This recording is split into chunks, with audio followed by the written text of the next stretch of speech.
Hello, c'est Jessie. Dans cette vidéo, nous allons voir ce qu'est l'hypersensibilité et l'hyposensibilité des personnes autistes.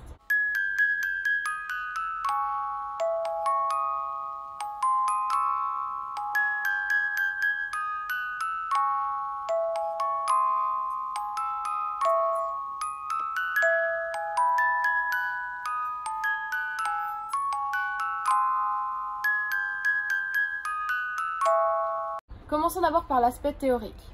Pour commencer, je vais vous apprendre qu'on a plus de 5 sens. On en a en tout cas 7, mais au fait on a plus de 7 sens. Mais je vais parler que de 7 sens dans cette vidéo. Tout d'abord, il faut savoir qu'il y a les sens intérieurs et les sens extérieurs. Les sens extérieurs sont les 5 sens que l'on connaît, c'est-à-dire l'odorat, la vue, l'ouïe, le goût, le toucher. Et vous savez que les organes sensoriels sont la peau, les yeux, la langue, le nez et les oreilles. Les sens intérieurs, quant à eux, eh bien, ce sont notamment le proprioceptif et le vestibulaire. Et eux aussi ont des organes sensoriels qui leur sont attribués. Pour le sens vestibulaire, c'est l'oreille interne, et pour le sens proprioceptif, c'est les muscles et les articulations.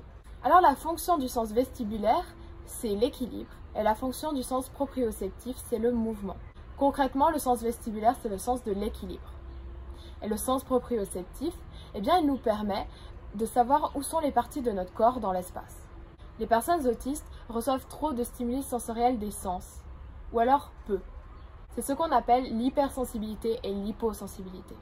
L'hypersensibilité, c'est donc lorsque la personne est très sensible à un stimuli sensoriel. Et l'hyposensibilité, c'est lorsque la personne est peu sensible à un stimuli sensoriel. Ces hypersensibilités et hyposensibilités sont différentes d'une personne à l'autre et varient d'un stimuli à un autre. C'est-à-dire que, par exemple, ce n'est pas parce qu'une personne autiste est hypersensible au bruit que font les motos lorsqu'elles accélèrent qu'elle sera hypersensible au bruit de fond d'une salle bondée. Enfin, les personnes autistes peuvent être fascinées ou attirées par des stimuli sensoriels. Elles peuvent particulièrement apprécier certains stimuli sensoriels. J'en ai fini avec l'aspect théorique. Maintenant, je vais vous parler de quelques-unes de mes hypersensibilités et hyposensibilités pour que vous voyez un peu plus ce que c'est. Maintenant, je trouve que mes exemples ne sont pas très parlants, mais bon, quand même, c'est toujours ça. Premièrement, j'ai une hyposensibilité au goût lorsqu'il s'agit de nourriture épicée. En fait, j'ai une assez bonne résistance à la nourriture épicée. Quand les autres ils trouvent que la nourriture elle est épicée, eh bien moi je la trouve mais alors pas du tout épicée. Ensuite, j'ai une hypersensibilité aux aboiements des chiens. Donc en fait, ça m'irrite vraiment. Quand ils aboient, c'est hyper irritant. Et c'est assez ironique puisque je vis avec 6 chiens. Puis, je vais dire quelque chose d'assez étonnant. J'ai une hypersensibilité à la musique, mais à un certain seuil. Donc c'est-à-dire qu'en fait, si on met la musique à un volume élevé, il y a un moment où je vais devenir hypersensible et en fait, je supporterai plus d'entendre la musique.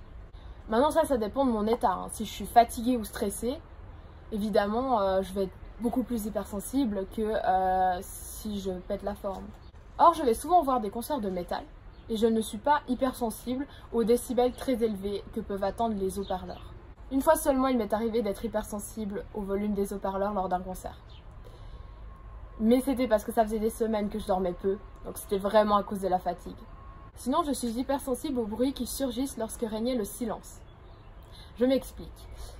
Par exemple, si je suis sous la douche et puis qu'il n'y a pas de bruit du coup, il y a juste le bruit de l'eau qui coule, et bien s'il y a par exemple un gel douche qui va tomber, ça fait un bruit qui surgit lorsqu'il y a du silence, et bien je vais percevoir ce bruit comme très irritant. Je vais me sentir un peu agressée en fait. Sinon, j'ai remarqué que je suis hypersensible à l'odeur des vêtements que je porte. Alors qu'ils sentent bon ou mauvais, peu importe, si l'odeur elle est forte, eh bien je vais être hypersensible, donc cette odeur elle va en fait s'amplifier. Et puis si c'est une odeur très mauvaise en fait, je vais commencer à avoir des nausées. Sinon, je suis hyposensible à la douleur. C'est-à-dire que je vais ressentir moins intensément la douleur que les autres, ou alors je vais donner l'impression que je ne ressens aucune douleur. J'ai une hyposensibilité au vestibulaire et au proprioceptif de manière générale. C'est-à-dire que, par exemple, si je m'assieds sur un muret, et puis que lorsque je m'assieds sur ce muret, les pieds ils ne touchent pas le sol, eh bien je perds l'équilibre. Ou alors je ne sais pas danser. Parce que mon cerveau, il sait quel moment il faut faire. Mais lorsqu'il s'agit de reproduire ces mouvements avec mon corps, c'est mission impossible. Ensuite, je suis hypersensible à la chaleur. Je vais vous donner un exemple d'une fois où j'ai été hypersensible à la chaleur pour que vous puissiez mieux visualiser la situation. Donc lorsque je fais une permanente chez le coiffeur, eh bien le coiffeur il va mettre des bigoudis et puis ensuite il va mettre du produit. Et ensuite il va apporter un casque chauffant qu'il va mettre autour de moi. Et puis je vais devoir attendre un petit moment, donc en général une trentaine de minutes. Et à ce moment mon crâne il brûle. Donc comme si le casque il avait été mis à une température beaucoup trop élevée, alors qu'en fait ce n'est pas le cas. Mais moi je le ressens vraiment comme si mon crâne il brûlait. Ça c'est parce que je suis hypersensible à la chaleur. Sinon pour terminer, il y a un stimulus sensoriel que j'apprécie beaucoup. Et ça en fait c'est le son de la guitare électrique. C'est pour ça que je vais souvent dans des concerts en fait de métal, pour pouvoir entendre la guitare électrique.